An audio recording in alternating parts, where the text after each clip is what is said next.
Hello, Taurus. Welcome to the Plaid Sheep Oracle.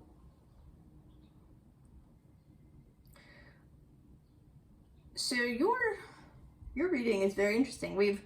Aries reading was definitely very much, time to go, and you've got a similar vibe, although in a different way. So you chose as your overall energy a card from the Starcodes Astro Oracle. And what you have is this conjunction, and particularly the word alliance.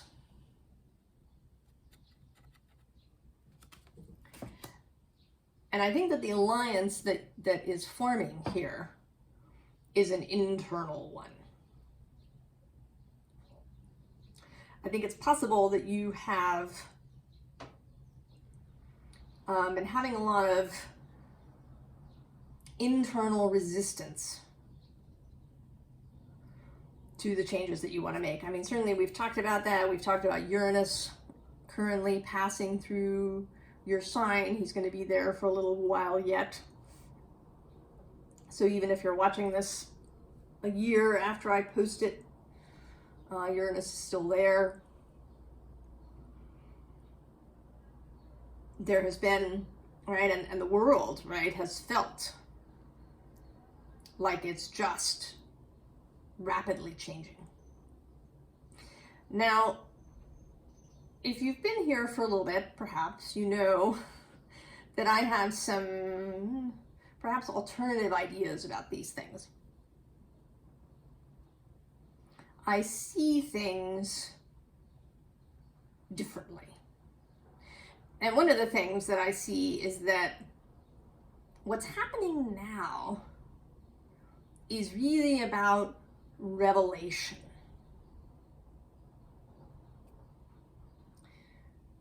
That many things that we're talking about now, polarities and people unable to get along and all of these things, that they're not new, they are just revealed in a bigger light.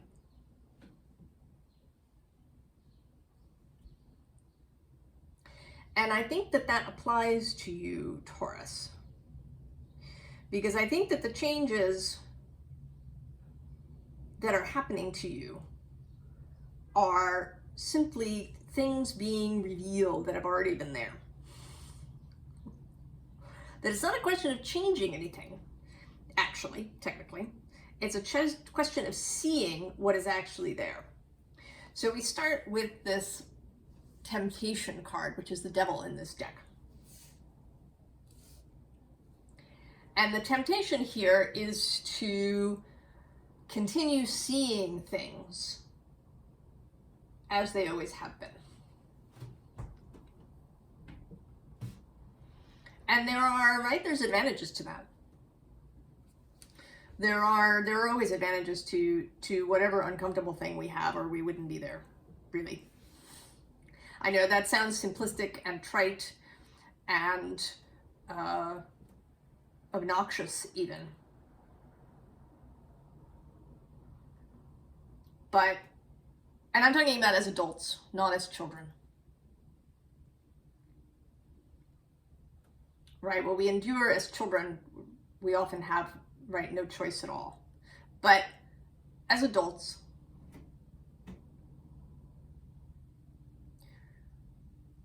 we stay in situations that sort of objectively look, kind of crappy, perhaps. Or even if they don't look crappy, they're sort of stagnant or dull, right? There's a whole gamut of things. But somewhere in there is some kind of advantage. We get something out of it. And what we get may simply be a kind of sense of safety, right? If you're living in a situation that you've lived in for a long time, you know that you can survive it. You are surviving it. And to change that, to go into a new situation, is risky. And I feel you totally, Taurus. I have experienced this. Absolutely. I mean, I've spent a lot of that time that we had in stillness examining how I've kept myself in, you know, what feels like, you know, a somewhat uncomfortable situation. Because part of me was protecting myself from the unknown, right? From, you know, who knows what might happen if change occurs.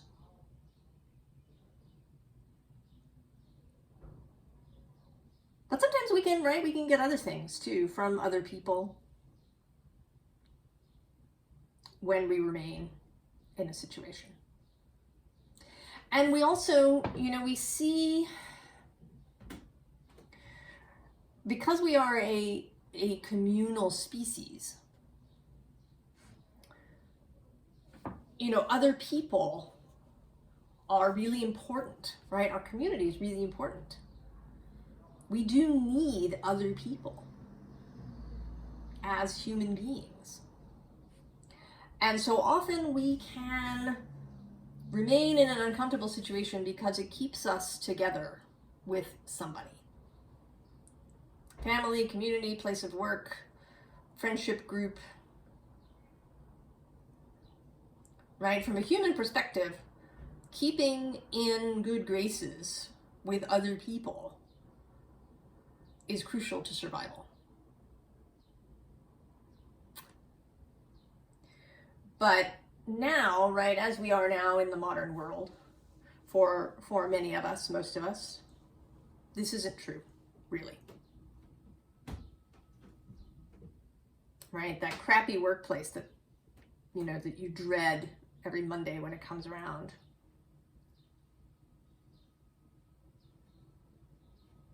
Right, is not the be all and end all.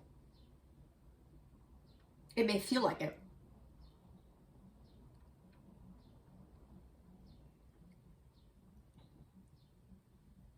Someone once told me years ago, and this really struck home, and I've been sort of chewing on it ever since, that I saw, right, life is a series of stepping stones, but that when I got on a stepping stone, I saw it as an island. And,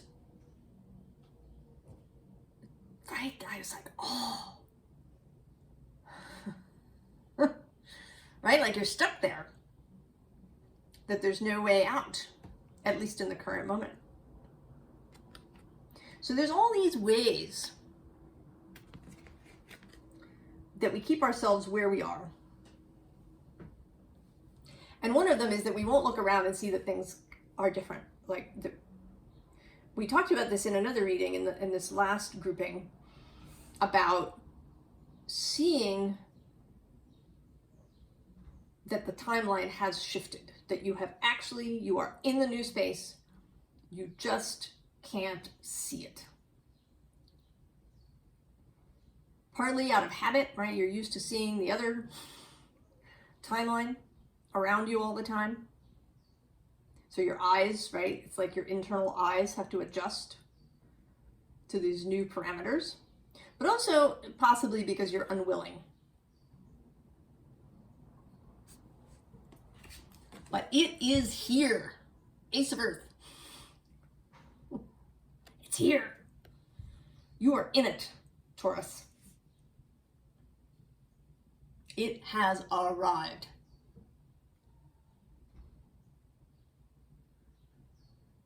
And the thing now, right, is to see it. Right? It's kind of like you have to get past this boulder to meet.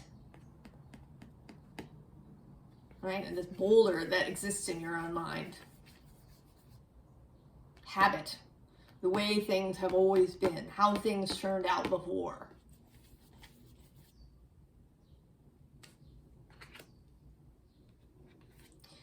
But this Four of Fire is calling to you, right? You can hear it in your clearer moments, right? This beautiful music that's playing, that's calling you.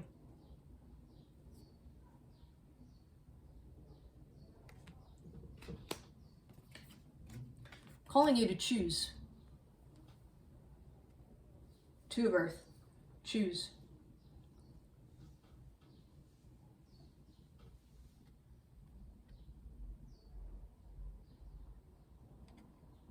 Choose the world you want to live in.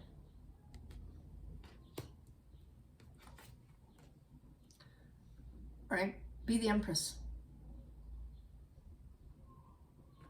All right, this is the possibility of you, Taurus. The possibility of you.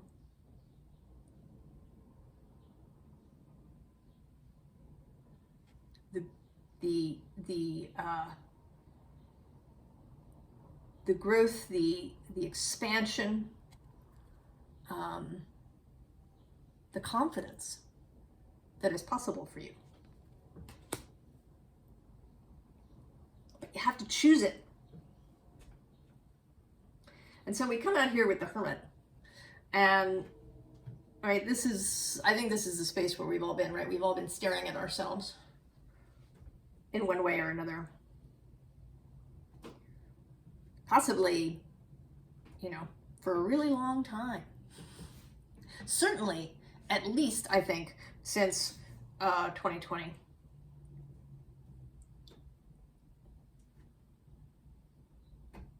And for some of us, even longer than that, examining. I have quite a bit of Taurus energy in my chart, so I totally know that it can take a long time, right? What's quick for a Taurus can seem like it takes a long time from other signs' perspective. But none of that is wasted, Taurus. All of the time that you've taken has caused you to create experience, right? You've got lots of experience and wisdom and knowledge.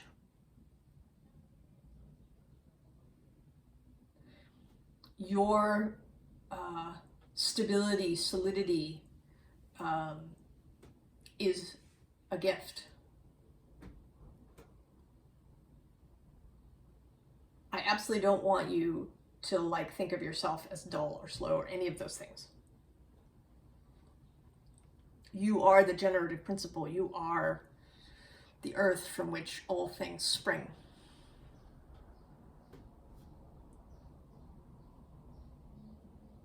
And you have all of the other signs, right, in your chart. You are not just Taurus. You have access to all the other energies in addition to your earthy, fecund self. Now, under this card is this Catching the Light card. And at the bottom of the deck, I wanted to note for you was the star. So I feel like this is you. You've caught the star.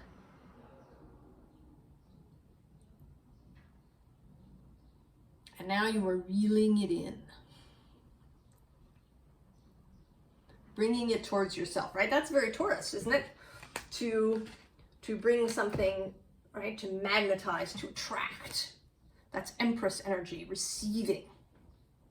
You don't have to run around and go get it, Taurus, but you do have to choose it.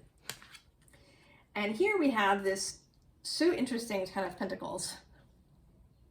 And you are climbing out of this no longer needed body. Right, there you are. Right, you've opened up the face and you are climbing out. And this is, right, this is all of the stuff from the past.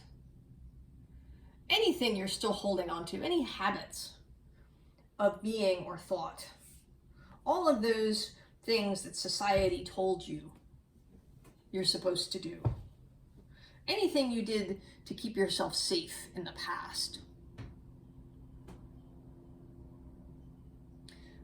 We were talking in the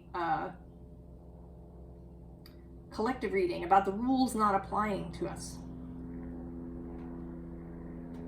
And when we cross over into these mutated timelines, I think that will be true. that the rules won't apply to us. And not because we go rampaging through things like a bull in a china shop, but simply because of the energy that we embody. And so now this whole row is like a row of cards of leaving. There's this see me with the airplane going by. There's this fast moving ghost card rushing through the air. Then the Six of Swords. And then this gift, right, of this, you know, here we are in our red dress and we are walking past this building that has a hole in it. Leaving, Taurus, you are leaving. You're leaving the old. All of that stuff.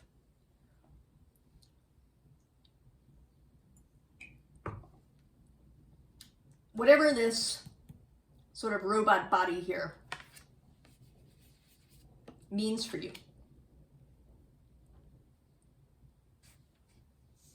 You are leaving it behind. Going. So we have here poppies, which are, right, they're about dreams. They're about pain relief, right? About entering a whole other space. And it's a beautiful space, right? This kind of gorgeous red space, right? Here we are, right? We've put on our red dress. All right, if you've been watching the videos on this channel for a bit, you know that I think that's us here, putting on our red dress of passion, of a really vibrant root chakra, that we know our own generative power, right? We go from this lovely pink to full deep red. That's sort of the whole bottom end, right, of us, the pink being at the heart, and then traveling through yellow and orange into red. I mean, spirituality often will sort of focus on the upper half of the chakra register. Heart, throat, third eye, crown. But you're not going to get anywhere if the bottom half is neglected. If your base, and that's your gift, Taurus. Your gift of, right, deep roots.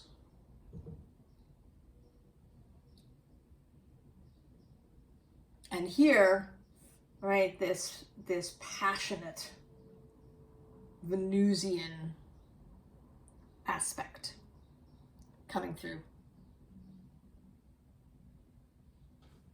And all of that, right? Growth, beauty, affluence, sexuality.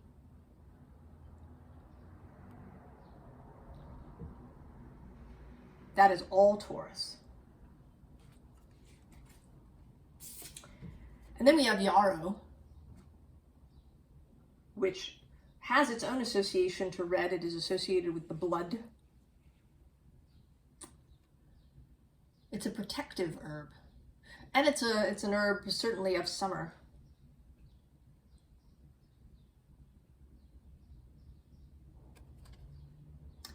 An herb of Venus and Mars.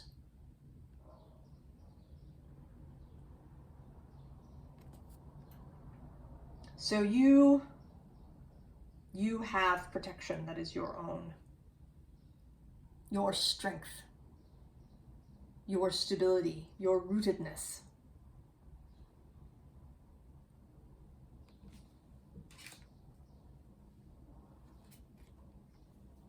So we have the fifth house, passion, creativity, the self, a childlike view of the world. And under that, we have the trine sextile. So again, a working relationship. So this alliance, right? This alliance in an internal way is about you, right? That you having a united will, a united emotional body, union of heart and mind,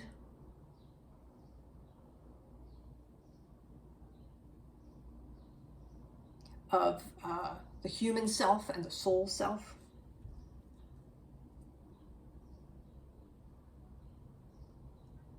Between you and your spirit guides, your invisible fellowship.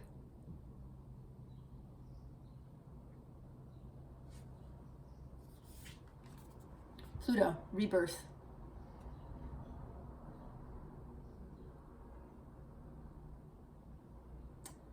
Choosing to be born anew. Choosing, right, that to activate that Taurus Scorpio axis that you've been exploring currently, right, as the North Node has been passing through your sign and the South Node through Scorpio.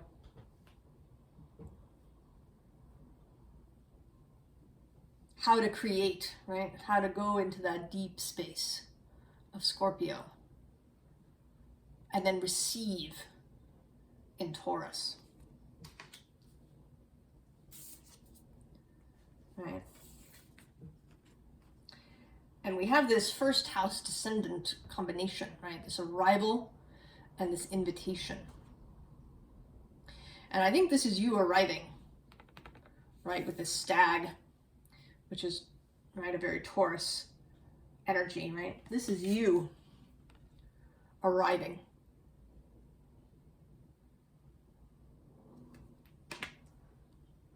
Into this new timeline. And then you inviting others into it.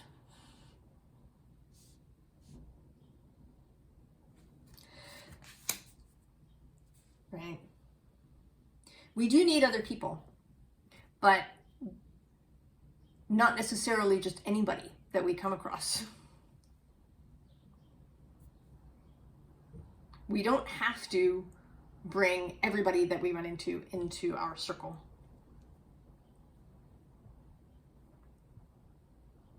I mean, even, right, people maybe that we've been traveling with for a long time friends, or even family, that may not be able to follow you entirely into this new timeline. You can allow those relationships to end if that's what happens. I mean, you don't have to go around ending them. But when you, right, when you choose this new space and your energy shifts, some of these people may just fall away. And it may not be because they've done anything terrible. They may just not be in that vibration. They may simply have a different path, a different journey that they are making. Right? But they're no longer, right, going to be in sync with you. And you can allow that to happen. You are not in danger. Because some old relationships dissolve.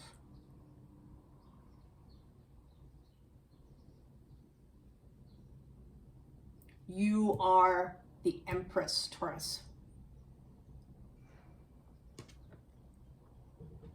And there are others that want to show up, right? That have their own arrival in their new spaces.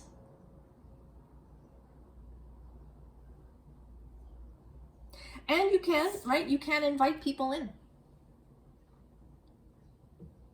But don't try to drag them in, kicking and screaming.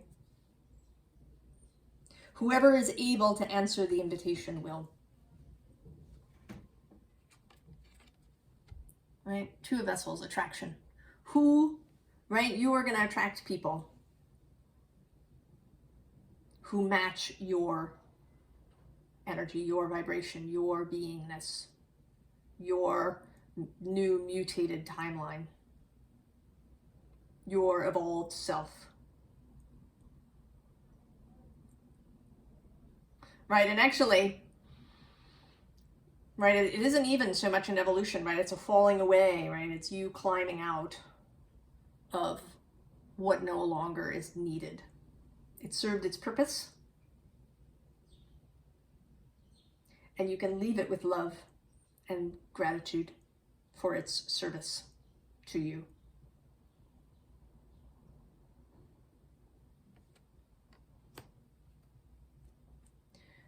Right? But where you're going now, you can't bring that stuff with you. Right? You enter this new space, right? You pass this guardian naked.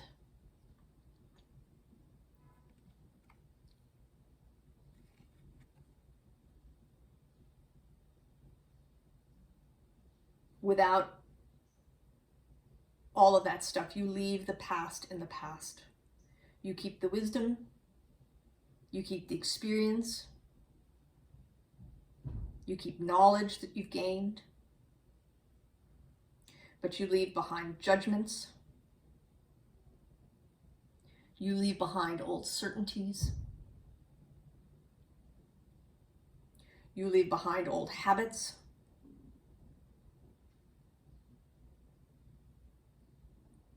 You leave behind the, right, it's the past is not a guide to the future. What happened in the past does not have to repeat. It doesn't even have to rhyme. You can have completely new space to move into, new experiences. Things that have never happened before to happen now. Right? You pass the guardian into the journey, into death and rebirth, into this new space with new alliances, new conjunctions.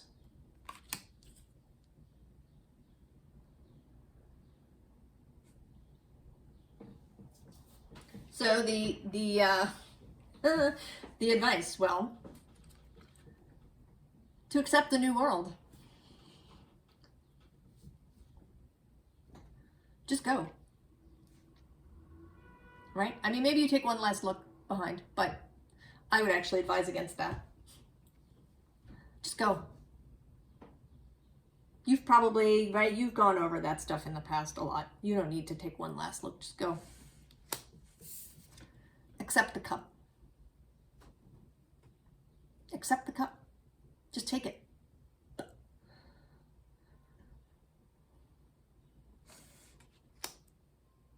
Now, something that's happening for you very shortly is that, when I'm filming this, is that Mercury is going to retrograde in Taurus.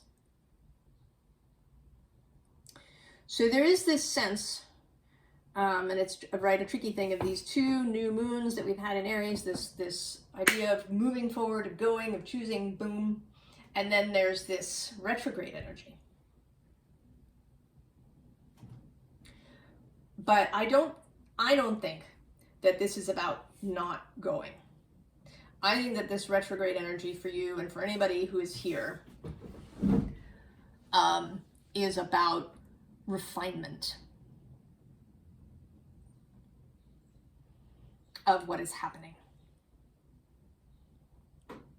It's about dealing with any remaining little gack and stuff. I think that new things, right, are going to arrive. You may get a new idea. New people may arrive in your life. You may get an offer of some kind. But newness is arriving. And it's going to challenge us. right? It's going to challenge you, Taurus, this new thing that arrives. And so the challenge will be, right, to not revert. Because it's right, it's this space, right, as a change happens, right, as we step into the new timeline, as we see it around us, there's still, right, it's like, I don't know, it's like being in a transporter, right? Star Trek metaphor, right? There's still this moment when you could, right, when the transport, right, could go back to the original spot, right? There's this tentative space when we're still, right, before we're really fully, completely committed into the new space. There is, right, there's a little bit of a risk, a temptation to tip back into the old way.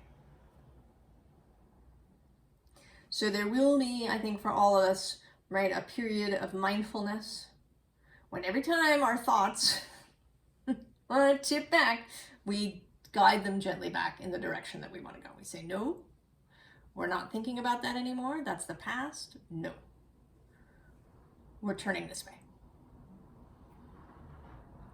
And I think that this Mercury period is really going to help us refine this.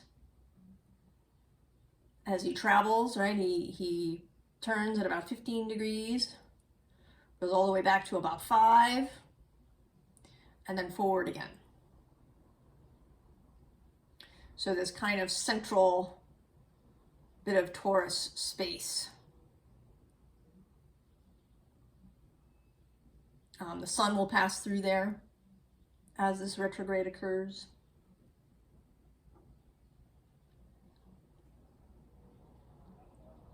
So we're going to be, right, we're going to get a new inspiration, I think possibly at that new moon, just before the sun moves into Taurus. And then, right, we're gonna really kind of solidly during this period step into this new timeline. And one of the things that I think you are going to work on is how you see this, right? This Four of Pentacles card, which is actually a Capricorn card technically, but which I think people associate with Taurus because it's sort of seen as a stuck energy, right? A covetous energy, a miserly energy, right? He's holding on, but it doesn't have to, right? It doesn't have to be that way, right? I think that's, you know, that's a societal thing that you can leave behind when you take off this Ten of Pentacles outfit that you've been wearing, right? Right, he is standing on the pentacles, right? Those are stability. And the central pentacle here, he's not really gripping it. He's sort of displaying it, actually, right? And then there's this, you know, crown chakra connection happening.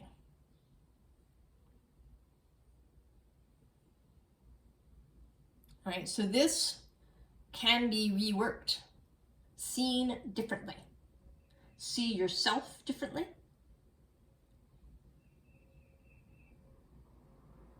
Right, as less stuck, less fixed than you have been, as, right, as more mobile, more changeable, more active.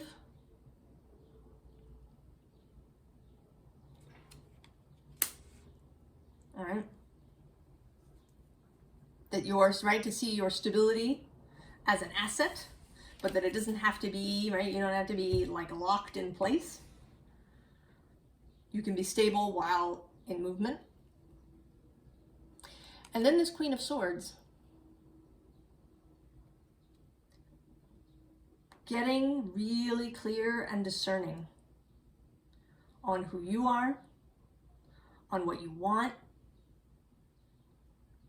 and on who you are going to travel with.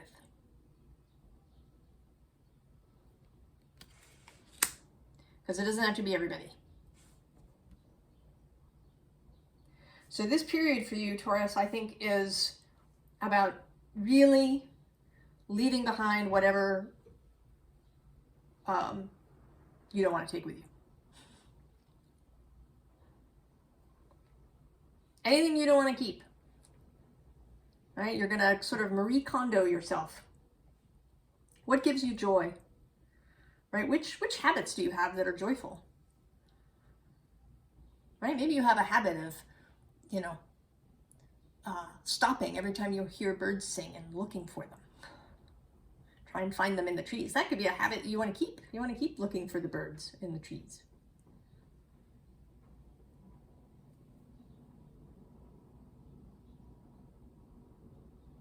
Right? Maybe you have a practice of contemplation that you really want to keep.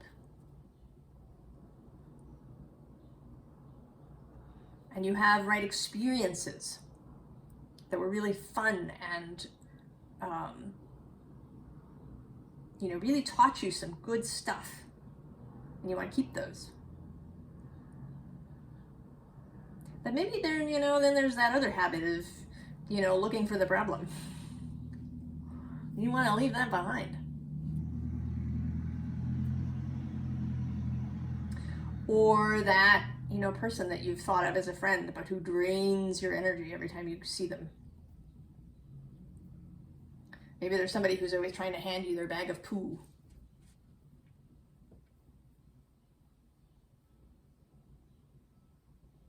Right? When you turn away from that, they're not going to call you up anymore. Right? The energy simply will not mesh. Let it go. Moving forward, rebirth, arrival in a new space.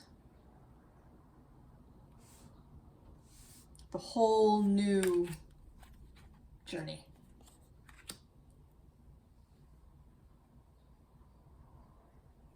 I'm excited for you, Taurus. We'll see what happens after the retrograde, or through the retrograde. What maybe comes up more for you as we go. But you're moving.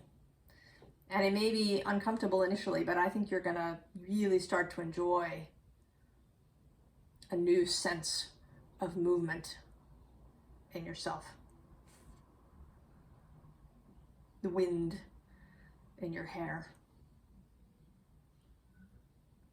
I wish you the very best, Taurus, and I'll see you next time. So long.